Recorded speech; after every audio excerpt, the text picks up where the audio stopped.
Hello crafty friends, it's Jess from jesscrafts.com. Today I have a card that features a Gerda Steiner Designs digital stamp. I haven't colored a digital stamp in a while because Gerda's been coming out with so many great clear stamps.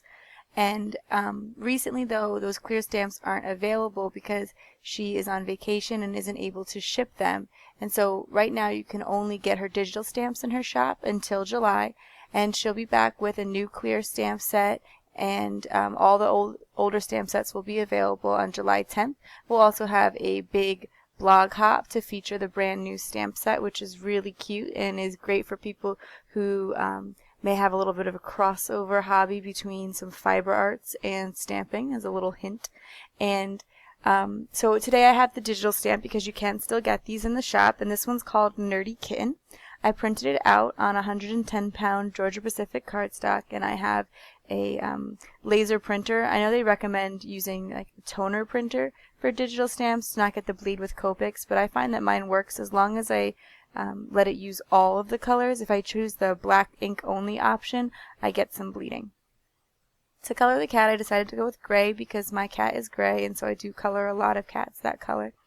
But today I will also be trying to add some stripes to the cats.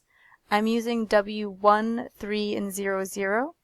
I am generally starting with the darker color and blending it out to save a little bit of time. I'm trying to add the darker colors to the outer edges to create a rounded effect in the face, and then I'm also adding the darker color where the shadows would naturally be, like where his head and leg tuck into his body and things like that. On the face, I'm not worried about coloring over the glasses or the ears, the nose, or anything like that, because I will be just going in with other markers later. For the glasses, I'll be using a darker marker, and so you won't even notice. And then in the little areas like the ear, the lighter color pink that I'll be using will actually just kind of push the gray out a little bit. And since I'm fussy cutting and I don't mind if it goes outside the lines. Also, if you look at a cat's ears, they do have the little bit of gray color as well as the pink color, or whatever their fur color is. So I mentioned before I wanted to add some stripes, and I've seen a couple people add their own stripes to cats, and I was kind of wondering how do they do this technique, but through experimentation I realized it's just creating a little wiggly line where you want the stripes to be. So what I did is I got out a picture of a cat so that I could kind of see where the natural stripes might go, and just started to draw in some wiggly lines with the W5, since that was a little bit darker than any marker I'd used so far on the cat. I find that like my cat, for instance, has a lot more lines than this, a lot more stripes than this, but in order for it to get a really clear effect, you kind of have to cartoonize it, because this is a cartoon cat. Obviously, the digital stamp, you want to kind of make things simpler when you make something into a cartoon. And so I'm reducing the number of stripes, and like I'm making sure that the stripes are in ways that are highlighting it, like they're even on both sides, where there's 3 stripes on each side of the face. That might not be true in reality, but when you keep it a little bit more simple and give it a little bit more space, it looks a little better in the cartoon version of the cat. And so I just went over it, the original W5 lines with W3 and then W00, just so that they weren't really harsh lines and they looked more blended, because that's how they look on a cat as well. So here at the bottom I'm testing some different purple markers, or the V markers, because I want to color in the books with some purple colors. And I decided not to film that because I had to get really close to make sure I got those lines without bleeding. And so I'm just going to move on to the coloring the pages of the books. But for the books I did color with V25 and V15, and then for the pages I'm coloring E50 and E53.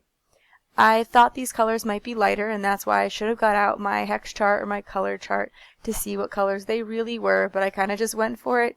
And they look kind of have that more of like that aged antique-y look, which isn't necessarily what I was going for, but definitely works for books. And so I just kind of went with it, and I blended the E53 out with the E50 as mentioned. I fussy cut the image, as I was always intending to do, and then I'm going to be using it with some pattern paper. Again, as I mentioned before, I'm trying to sort of use up some of my older supplies, make a conscious effort to use that pattern paper I've been collecting and not always create my own backgrounds. But I actually will be adding a little bit of Copic coloring to create a custom pattern paper. I wanted a pattern paper to put the cat on, and so you see my process there is to typically just sort of go through all the papers and see what I like. I wanted something that would complement the purple really well, and I thought that teal color, that mint color that was in there would have as well, but it was solid, and I really wanted to add a little bit of subtle pattern so that it wasn't like essentially cardstock. So I chose that pink paper there that has those fun stripes. And then I got this gray striped paper because I'll be using that as the background paper, so I cut it to 5 1/4 by 4 inches, which is will give you just a little bit of a border on a standard A2 size card. And then I wanted to be able to incorporate the purple. As I've mentioned in the past, purple pattern paper is pretty rare. You don't find a lot of it, and so I decided that I could probably make my own. And so I took the V25 and V22 markers, and I'm just going to blend a little bit across the pattern paper.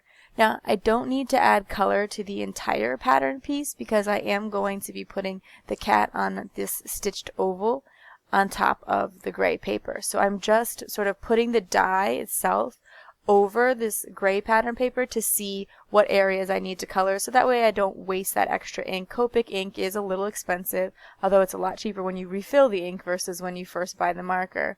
And so I just don't want to waste any extra if I don't have to, so I'll leave that little area in the center blank. And this stitched circle stackable is from MFT. It's one of the largest ones in the set, but you actually get quite a few, which is nice. And so I just kind of figured out which one was about the same size as the cat. Now this gives a very sort of sketchy look in the background. It's not super blended because the pattern paper will absorb the ink quickly and allow for less blending. But I like it, and I like the idea that I can have this sort of custom pattern paper, and you can still see those subtle stripes underneath. And so then I attached the pink stitched stitched oval, and then I popped the cat up on foam tape. And I'm adding some glossy accents to the glasses. I have a precision tip on my glossy accents, which makes it really easy to get in that area, those small areas, and get a really defined, clear look. And so that's it for my card today. If you like this video, please give it a thumbs up. If you're interested in more crafty videos, you can subscribe to my channel. I'm going to leave you links to the products in the video description below and to the Gerda Steiner store so you can pick up this nerdy kitten stamp. Thanks for watching. Bye.